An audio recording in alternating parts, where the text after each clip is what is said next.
It is a sharp, distinct kind of pain. The feeling of being left on the sidelines, of watching your worth diminish in the eyes of someone you care about. We all know the sting of being treated as a secondary option. When that happens, a specific temptation arises. We decide to adopt a cold, calculating logic. We will treat them exactly as they treat us. It is the culturally celebrated tactic of matching energy. We throw up thick defensive walls, labeling them as protecting our peace or practicing self-care. We use these phrases to justify cutting the offender completely out of our lives without a second thought. Yet this armor has a curious defect. It shields us from being hurt, but the heavier we build it, the more we find ourselves trapped inside a labyrinth of our own loneliness. This forces us to ask a difficult question. By instantly cutting ties with anyone who falls short, are we actually building self-respect, or are we merely nurturing a rigid, isolating resentment? This defense mechanism forces us to apply strict Cartesian logic to our relationships, plotting human emotion onto a mathematical grid. We keep a mental ledger, tracking messages and measuring millimetric reciprocity for every effort. This constant measuring degrades deep connections into cold transactions. Demanding flawless relational justice creates a set of impossible expectations.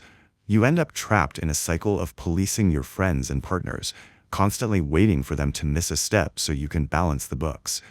Treating human connection like an economic equation yields a net negative result. You secure the hollow victory of knowing you were right, while ending up entirely alone.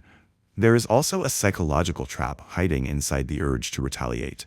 When we return coldness for coldness, we inadvertently force ourselves to mirror the behavior that wounded us in the first place. The tragic irony of seeking vengeance through distance is that we build a vicious cycle of contempt. We transform into both the victim and the perpetrator, perfectly matching the reflection we despise. This happens because we make a massive assumption. We assume that someone's distance is a direct, malicious judgment of our personal value, painting them as the villain of our story. We ignore the reality of invisible storms.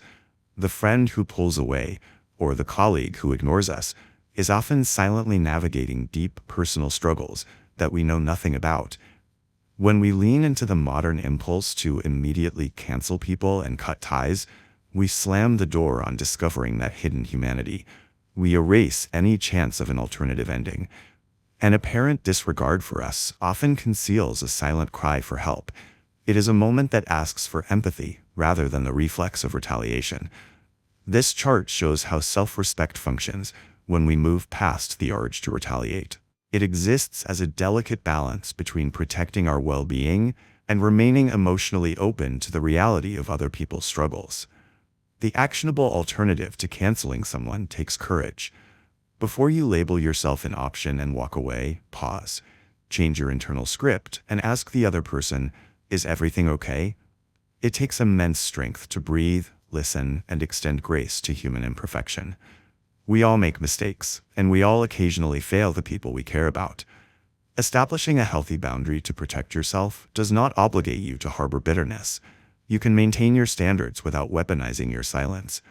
If you offer that empathy and the relationship remains toxic, or the reciprocity simply never arrives, stepping away becomes a necessity. But you can do so with peace rather than anger. Choosing compassion over a calculated mathematical retaliation is how you protect your own character.